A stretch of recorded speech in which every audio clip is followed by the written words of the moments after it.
Madam ಒಂದು ಸ್ವಲ್ಪ ಮುಂದೆ ಬನ್ನಿ ಮೇಡಮ್.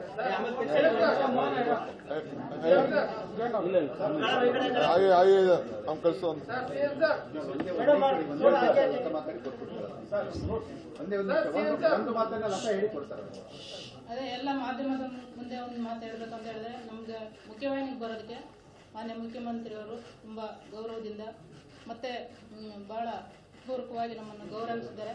ನಾವು ಕೂಡ ಅವ್ರಿಗೆ ಅಭಿನಂದನೆಗಳನ್ನು ಹೇಳ್ತೀವಿ, ಮತ್ತೆ ಧನ್ಯವಾದಗಳನ್ನು ಹೇಳ್ತಾ, ಆಮೇಲೆ ನಾವಿಟ್ಟಿರುವಂಥ ಡಿಮ್ಯಾಂಡ್ಗಳನ್ನು ನಾವು ಕೊಟ್ಟಿದ್ದೀವಿ.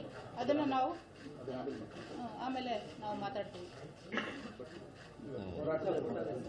ನಾವು ಕಾನೂನುಬದ್ಧವಾಗಿ ಮತ್ತು ಸಂವಿಧಾನಾತ್ಮಕವಾಗಿ ಇಲ್ಲಿ ಏನು ಹೋರಾಟಗಳು ಜನರ ಪರವಾಗಿ ನಡೀತಿದ್ದಾವೋ ಅದರಂತೆ ನಾವು ಮುಂದೆ ನಡ್ಕೊಳ್ತೀವಿ. ನಾವು ಪರಿವರ್ತನೆಯಾಗಿ ಬಂದಿದ್ವಿ. ನಕ್ಸಲಿಸಮ್ ಅನ್ನೋದು ನಾವು ನಿಮ್ಮ ಮುಂದೆ ಹೇಳಕ್ಕೆ ಇಷ್ಟಪಡ್ತೀವಿ. ಅದ್ರ